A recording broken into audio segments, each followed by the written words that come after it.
सेवा नाम साई बंदे, अलग है साई पूजा।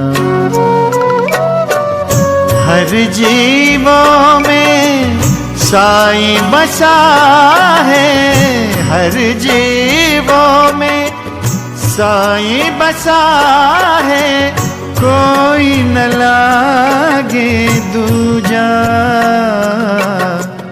अलग है साई पूजा, अलग है साई पूजा। साई राम। मैं साई भक्त तात्या पाटील कोते और साई भक्त बाईजामा कोते, उनका पर पोता सर्जेराव कोते हूँ। मैं शिरडी से हूँ। साई पूजा चैनल के माध्यम से आप सब लोगों को दशहरे की बहुत सारे बाबा के आशीर्वाद के साथ बहुत सारी शुभकामनाएं। बाबा की आज 102वीं पुण्यतिथि है। हर साल बाबा की पुण्यतिथि बड़ी धूमधाम से मनाई जाती है, लेकिन इस साल कोरोना महामारी के वजह से बाबा की जो पुण्यतिथि है वो मनाई जा रही है, लेकिन आप लोगों को शिरडी में आने के लिए परमिशन नहीं है और शिरडी का बाबा का मंदिर खुला नहीं है। बाबा का मंदिर खुला नहीं है, लेकिन बाबा के मंदिर के सब एक्टिविटी चल रही है। जो अभी आज के जो हुआ, बाबा का पूती का मिरवणूक हुआ, पूती फोटो की मिरवणूक हुई, बाबा के पारायण हुआ, कल के प्रोग्राम सब होएंगे। कल जो दशहरा है, दशहरे के दिन बड़ा वैल्यू होता है। दशहरे के दिन जो भिक्षा झोली का प्रोग्राम होता है, वो भिक्षा झोली के प्रोग्राम को बड़ा वैल्यू होता है शिरडी में दशहरे के दिन।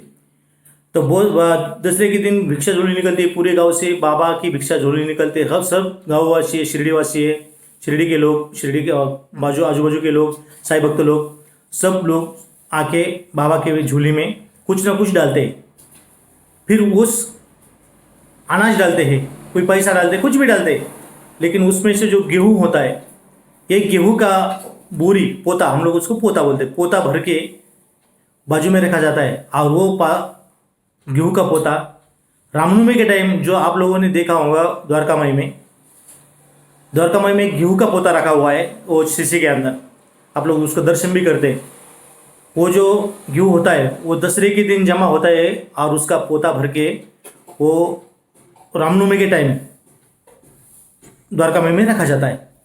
लेकिन कल की जो त्यौहार है, कल का जो पुण्यतिथि का त्यौहार है, कल की जो भिक्षा झोली का प्रोग्राम है, वो साई बाबा संस्थान ने 4 जगह पे रखा है। एक रखा है द्वारका माई के सामने, एक रखा है 4 नंबर गेट के सामने, 2 नंबर के गेट के सामने। शिरडी वाले कुछ आने वाले भक्त वो लोग उसमें अपना जो योगदान है उसमें डालेंगे।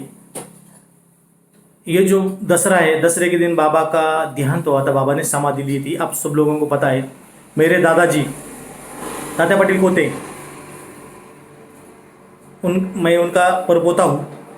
मैं मेरे खुद को बहुत भाग्यशाली समझता हूँ कि आप लोगों को पता होगा, कुछ लोगों को पता नहीं होगा। मैं आप छोटी सी स्टोरी बोलता हूँ, स्टोरी आपको बताता हूँ।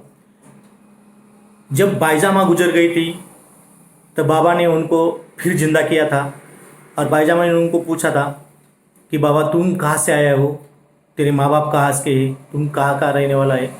लेकिन बाबा ने उनको शंकर भगवान का रूप दिखाया था। तो वो टाइम पे बाबा ने बाईजामा को एक वचन दिया था कि माँ तुम जाने के बाद मैं तुम्हारे तात्या का, मेरे भाई का सब क्लियर करूँगा, आप कुछ टेंशन लेना नहीं, मैं सब ओके करूँगा। तो वो टाइम पे जब आप लोगों को ये भी पता होगा कि दशहरे के दिन तात्या पाटील गुजरने वाले थे, लेकिन बाबा ने अपना खुद प्राण दे के तात्या पाटील को बचाया और बाबा ही खुद गुजर गए। तो जो तात्या पाटील की माँ जो थी बाईजामा को बाबा ने वचन दिया था कि बाईजामा बाबा तुम गुजर गई तो तुम्हारे बाद में मैं तात्या का सब संभाल लूँगा, तात्या को संभाल लूँगा। तात्या की उम्र कम थी। जब बाबा गुजर गए तो तात्या पाटील को कोई संतान नहीं थी। बाईजामा गुजर गई तो तात्या पाटील को कोई संतान नहीं थी। और बाबा को लगा अभी तो अपन माँ को वचन दे दिया है कि तात्या का मैं संभाल करूँगा। और तात्या की तो मरने की डेट दसरे की थी। वो बाबा ने 2 साल पहले रामचंद्र पटेल खोते को बोला थी कि ये डेट को वो दसरे के दिन तात्या पटेल गुजरने वाले हैं। लेकिन बाबा को पता था कि अपन माँ को वचन दिया है कि मैं तात्या को कि सब संभाल करूँगा। तात्या को तो कोई संतान नहीं, तात्या का संतान नहीं तो आगे तात्या का कुछ नाम भी नहीं रहेगा। तो फिर बाबा ने अपना प्राण त्याग के तात्या पटेल को जीवित रखा। और उसके बाद में मेरे दादाजी, मेरे पिताजी, वो लोगों का जन्म हुआ।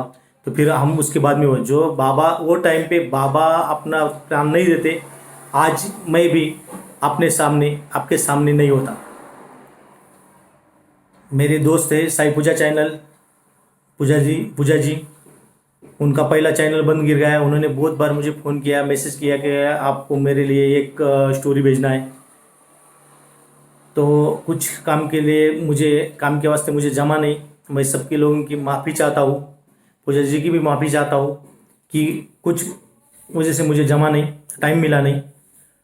तो आज मैं बड़ा भाग्यशाली समझता हूँ कि बाबा की वजह से हम लोग शिरडी में आज है। बाबा के तो बहुत सारी लीलाएँ हैं। अभी तक मंदिर खुला नहीं है, कोरोना महामारी कम होती जा रही है। शायद ऐसा लग रहा है अगले महीने मंदिर खुलेगी, आप लोग शिरडी में आएंगे। जब तक आप लोग शिरडी में आएंगे नहीं, तब तक शिरडी में कोई रौनक नहीं होगी। बाबा के भक्त शिरडी में नहीं आएंगे तब तक शिरडी में कुछ नहीं है। आज शिरडी की गलियाँ बड़ी सुनसान पड़ी हुई है। इतना बड़ा बाबा का त्यौहार हो रहा है, बाबा की पुण्यतिथि मनाई जा रही है, लेकिन आप लोग शिरडी में हमारे प्रोग्राम में शामिल नहीं हो रहे हैं तो मज़ा नहीं आ रही है। तो मैं बाबा को विनती करूँगा, बाबा सब लोगों को ये महामारी से बचाए, जल्द से जल्द इसको ख़त्म करे। और सब लोगों को फिर एक बार आने वाली कल की जो पुण्यतिथि है, बाबा की 102वीं पुण्यतिथि है, उसकी बहुत सारी बाबा के आशीर्वाद के साथ शुभकामनाएं। और साई पूजा चैनल के को देखें और साई पूजा चैनल के लिए आप सब लोग सब्सक्राइब करें, लाइक करें और पूजा जी को हेल्प करें। पूजा जी का भी बहुत बड़ा काम चलता है। उन्होंने लॉकडाउन के दरमियान बहुत सारे गरीब लोगों को खाना खिलाया, राशन बांटा। ये काम कोई अकेले आदमी का नहीं होता है, इसके लिए सबका योगदान होना मांगता है। जिसको भी कोई किसी को इच्छा होगी तो पूजा जी से कांटेक्ट करें।